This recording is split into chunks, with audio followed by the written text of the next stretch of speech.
자, 자기소개서 2번 문항을 한번 보도록 하죠.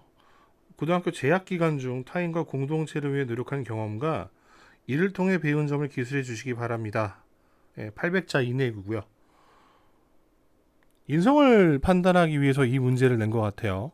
물론 매번 있었던 모든 자기소개서에서 이와 비슷한 문항들이 있었죠.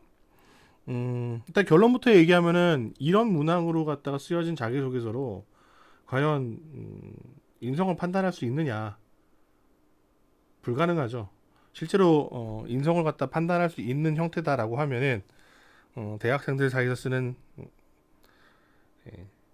조별 발표에서 조장할리우라는 그런 표현들이 우리 사회에서 쓰이지 않고 있을 겁니다. 특히 인성을 강조하는 부분에서 공동체와 타인이거든요. 인성의 단면만을 판단하는 형태이기 때문에 그런 문제들이 생겨요. 그러니까 인성이라고 하는 것은 물론 사람 사이의 관계에서 중요한 것도 있지만 기본적으로 지켜야 될 것들과 본인들이 갖고 있는 기본적 형태의 인성들이 있는데 그것을 묻지 않고 오로지 주변과의 조화만을 묻는 그런 인성을 갖다 테스트하겠다라는 부분이거든요. 일단 질문 자체가 실제로 대학에서 아이들한테 필요한 형태들을 갖다 묻고 있지는 않아요. 자, 그러면은 공동체를 위해서 노력한 경험, 이를 통해 배운 점, 인성을 형성하는 과정을 갖다가 묻고 싶다라는 부분도 여기에 같이 포함되어 있습니다. 그러니까 경험을 했어요. 내가 남한테 어떤 도움을 준다라든지 아니면은 공동체가 다 같이 잘 나갈 수 있도록 한다라든지 이런 경험을 갖다가 충분히 쌓을 수가 있겠죠. 물론 내용들은 거의 비슷비슷하지만 거기서 배운 점 이미 고등학교 때 하는 여러 가지 활동들, 그다음에 공동체에 활동하는 모든 것들, 중학교 때도 해왔었던 거고, 초등학교 때도 해왔던 것들이요. 그걸 통해서 느낀다. 물론 조금 더 성숙해지면서 느끼는 감정이 다르거나 아니면은 거기서 배우는 내용들이 다르거나 할 수가 있어요. 근데 여기서 배운 점이라, 예. 과연 그 기존과 뭐가 다를지는 모르겠는데, 예. 왜 자꾸 이런 형태로 갖다 아이들을 괴롭히는지는 모르겠어요. 과연 대학 갈 때 이 부분이 얼마만큼 중요한 것인지 그리고 단면적 인성만을 갖다 본다는 게 얼마나 위험한 것인지 아직 잘 모르고 내는 것 같아요. 자, 그렇다면 어떤 식으로 작성을 해야 되느냐라는 거죠. 출제자가 있고 그 출제자들의 의도가 있을 것이고 그리고 각 대학도 마찬가지로 이 문항에 대해서 어떤 식으로 작성하는지를 갖다 좋아하는 형태들이 반드시 있을 겁니다. 그런 부분들을 갖다가 간파하고 작성해야 하는데 자기소개서 같은 부분들은 아무래도 남의 것을 그대로 베껴 쓸 수도 없는 것이고요. 그 다음에 두 번째로는 남의 자소서를 볼 수도 없는 형태죠. 물론 뭐 샘플 형태로 공개되고 돌아다니는 것들도 많지만 실질적으로 도움이 되는 내용들은 아무것도 없어요. 그 활동들이 자기 자신과 비슷하다거나 하는 내용들이 아니기 때문입니다. 자, 결론적으로 남을 도와주는 모습들, 잘 안 되는 부분들을 갖다 이끌어 나가는 부분들 이런 형태들을 갖다 원하는 겁니다. 즉 타인과 공동체를 위한 노력한 경험이라는 거죠. 즉 여기서 자기 자신이 그 공동체한테 해가 되지 않은 나머지 반대의 모든 경우들이 충분히 다 주제가 될 수가 있어요. 그러니까 과거에 그렇게 강조해왔던 리더십에 될 수가 있겠죠. 2000년대, 2010년도 초반과 2000년대 후반만 하더라도 리더십을 굉장히 강조했었어요. 잘 이끌어 나가는 사람들. 예, 이런 부분들을 갖다 필요했고 다음에 두 번째는 뭐냐면은 남에 대한 배려, 그다음에 도움. 예, 이런 형태가 돼요.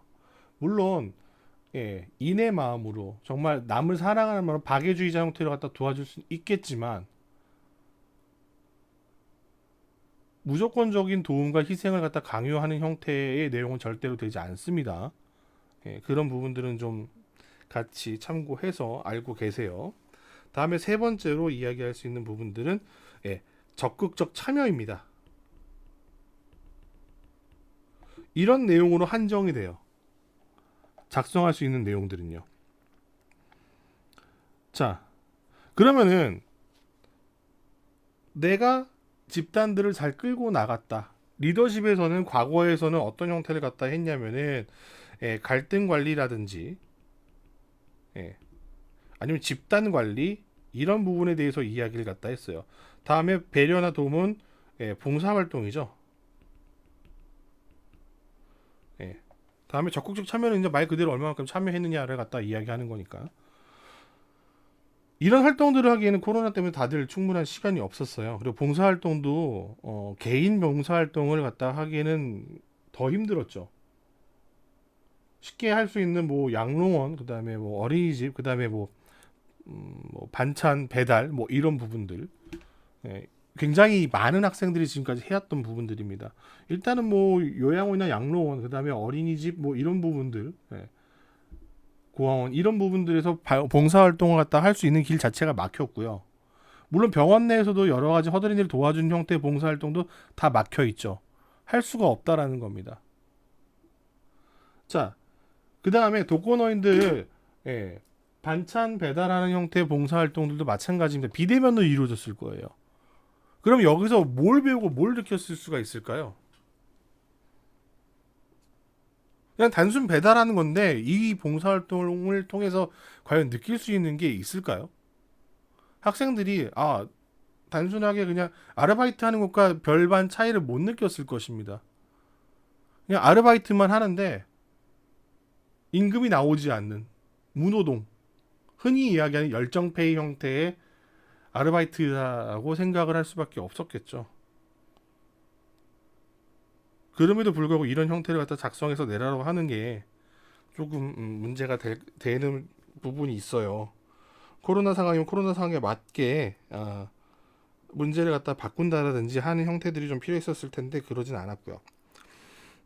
물론 이제 그 와중에서도 느낄 수 있는 것들이 있겠죠. 뭐 이런 분들이 사는 동네를 갖다 보고 아니면 이런 분들이 꼭 도움이 없으면은 뭐 식사를 하시는데 불편함이 있거나 이런 부분들, 예.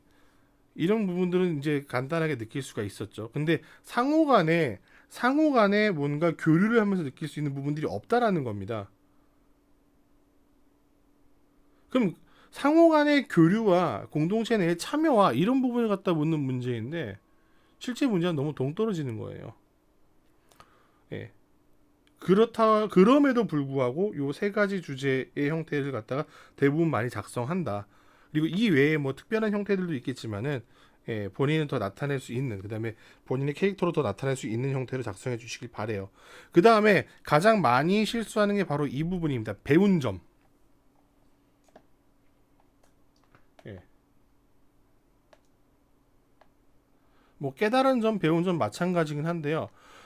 이 부분이 학술적인 부분으로만 오해하는 경우들이 있어요. 아닙니다. 학술적 부분에 대해서 얻는 부분들은 아니고요. 물론 학술적으로 얻는 부분도 있겠지만은 반드시 거기에다가 포커스를 맞출 필요는 없고요.